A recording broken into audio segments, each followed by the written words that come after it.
Hello everyone, welcome to के classes. आज के क्लास में हम एनसीईआरटी क्लास 10th का एक्सरसाइज 1.1 का क्वेश्चन नंबर 1 देखेंगे, न्यू बुक का। ठीक, prove that root 5 is irrational.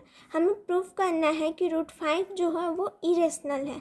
ठीक, तो अगर हम रूट 5 को रेशनल मानते हैं और प्रूफ करते हैं तो, और बाद में अगर हम इसी को प्रूफ कर दें कि रूट 5 जो है वो रेशनल नहीं है, तो अगर रेशनल नहीं है तो वो क्या होगा, इरेशनल होगा। ठीक, तो पहले हम रेशनल और इरेशनल में डिफरेंट आपको बताते हैं। ठीक, तो रेशनल नंबर जो होगा ना वो आपका p/q के फॉर्म में होता है, p/q के फॉर्म में, और q जो है वो 0 के इक्वल नहीं होगा। ठीक, तो एग्जाम्पल आपका हुआ 4/2, 4/3 लेते हैं। ठीक, 4/3, 5/4 एक्सेट्रा। ओके, और इरेशनल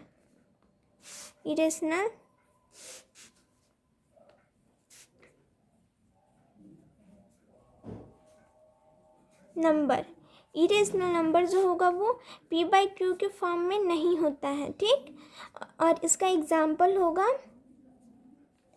√3, √2 और पॉइंट में भी होता है। ठीक, 4.1, 2, 3 मतलब ये बढ़ते जाएगा। ठीक, एक्सेट्रा। ओके, चलिए क्वेश्चन सॉल्व करते हैं।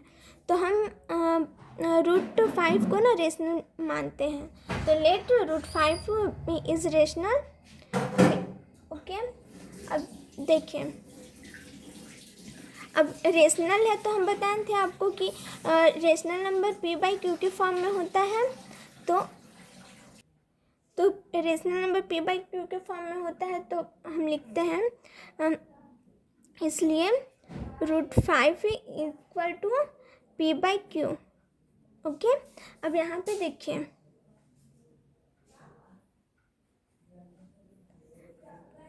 Where p and q are coprime. तो यहाँ पे p एंड q जो होता है वो को प्राइम होता है। ठीक, को प्राइम किसे कहते हैं, जिसका फैक्टर सिर्फ 1 हो। ठीक, तो यानी कि p एंड q का जो फैक्टर होगा वो 1 होगा। ठीक, एक ही फैक्टर होगा। तो चलिए आगे सॉल्व करते हैं। तो इन लोग दोनों का स्क्वायर करते हैं, स्क्वायरिंग बोथ साइड। ठीक, √5 का तो स्क्वायर करेंगे, इन लोग का भी स्क्वायर। ठीक, तो यहाँ पे 5 इक्वल टू p का स्क्वायर, q का स्क्वायर। ठीक, अब आगे देखिए, q को इधर करते हैं, 5q इक्वल टू pq। ठीक, अब देखिए, अगर हम यहाँ पे देखिए 5q square equal to p square, अगर q की जगह पे हम 2 रखें तो रफ के लिए है ये, तो अगर q का स्क्वायर 4, मतलब 2 का स्क्वायर 4, यहाँ पे अभी देखिए इसको मल्टीप्लाई करेंगे तो 20, यानी कि 5 के टेबल में 20 आता है। तो यानी कि ये 5 जो है वो q को डिवाइड p को डिवाइड करता है। तो यहाँ पे देखिए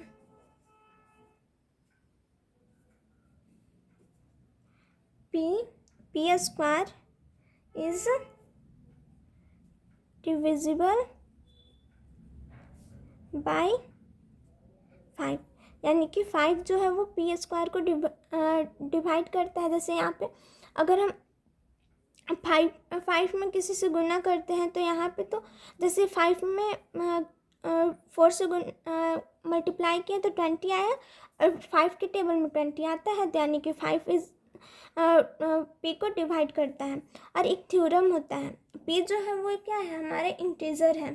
ठीक, तो आप लोग 10th क्लास में एक थ्योरम पढ़े होंगे कि थी कोई भी अंक अगर इंटीजर के स्क्वायर को डिवाइड करता है तो यानी कि वो उसके रियल नंबर को भी डिवाइड करते हैं, यानी कि 4 का रियल नंबर 2, तो 2 को भी डिवाइड करेंगे, यानी कि p को भी डिवाइड करेंगे। 4 p also divisible by 5, okay. और इसे हम लोग 1 मानते हैं, ठीक, इसे हम लोग 1 मानते हैं। अब चलिए नेक्स्ट पेज पे, ठीक। अब यहाँ पे देखिए, हम बताएं कि यहाँ पे किसी क्यू की जगह पे कोई अंक लिए थे, यानी कि 2 लिए थे। तो अब हम यही क्यू की जगह पे हम किसी क्यू को की जगह पे हम 5c p भी, क्यू को हम c भी मान सकते हैं, तो हम चलिए c मानते हैं। Late 5c equal to p, ठीक, 5c equal to p। c जो है वो हमारा इंटीजर होगा, c is any integer, okay. अब देखिए हमारा ये, अब इक्वेशन फर्स्ट पे आते हैं। यहाँ पे अब यहाँ पे देखिए p का वैल्यू क्या है, p का वैल्यू 5c है, तो यहाँ पे p का वैल्यू हम लोग पुट करते हैं, यानी कि putting the value of p, the value of p in equation first, ठीक। तो चलिए 5q की जगह पे 5q स्क्वायर ही होगा, अब p की जगह पे 5c, और p क्या है, स्क्वायर में है, तो 5q square equal to 25c square. अब इसको काटते हैं, तो cube square equal to 5c square, okay, ठीक। अब देखिए इसमें भी सेम यही हो गया। अब देखिए इसमें भी क्यू जो है वो 5 से डिवाइड, मतलब 5 के टेबल में क्यू आएगा, क्यू स्क्वायर इज, जैसे आपको यहाँ पे समझाते हो वही है सेम, ठीक, डिविजिबल बाय 5, ठीक। यहाँ पे अब ये थ्योरम था, क्यू ऑल्सो डिविजिबल बाय 5, ठीक। अब ये इक्वेशन सेकंड हुआ। अब आप ध्यान से देखिए, अब इक्वेशन एंड 1 एंड 2 का कंपेयर करेंगे by equation first and second. अब देखिए इक्वेशन, सॉरी, क्यू जो है वो 5 के टेबल में आता है, और p भी, मतलब p is divisible by 5 and q is divisible by 5, ठीक। यानी कि ये दोनों का ठीक, q p बाय q का जो फैक्टर है वो 5 है और 1 भी है, यानी कि ये 2 इसका फैक्टर हो गया, एक 1 हुआ एंड एक 5 हुआ। तो पहले ये लिखते हैं, p and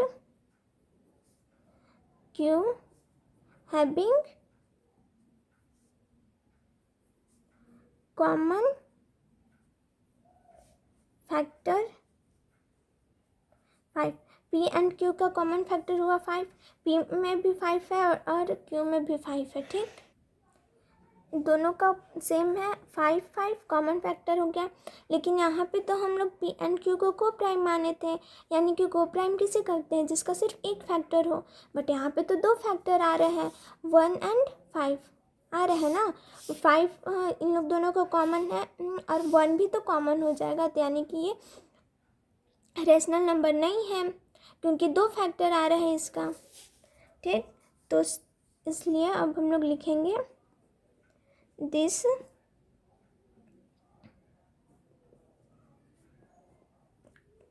contradiction is arisen because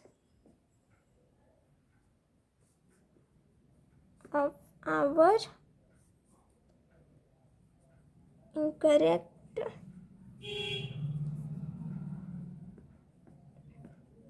assumption। हम लोग गलत एज्यूम किए थे रेशनल नंबर, ठीक, यानी कि ये रेशनल नंबर नहीं है। तो रेशनल नंबर नहीं है तो क्या बचेगा, इरेशनल। सो इस वजह से ये इरेशनल है।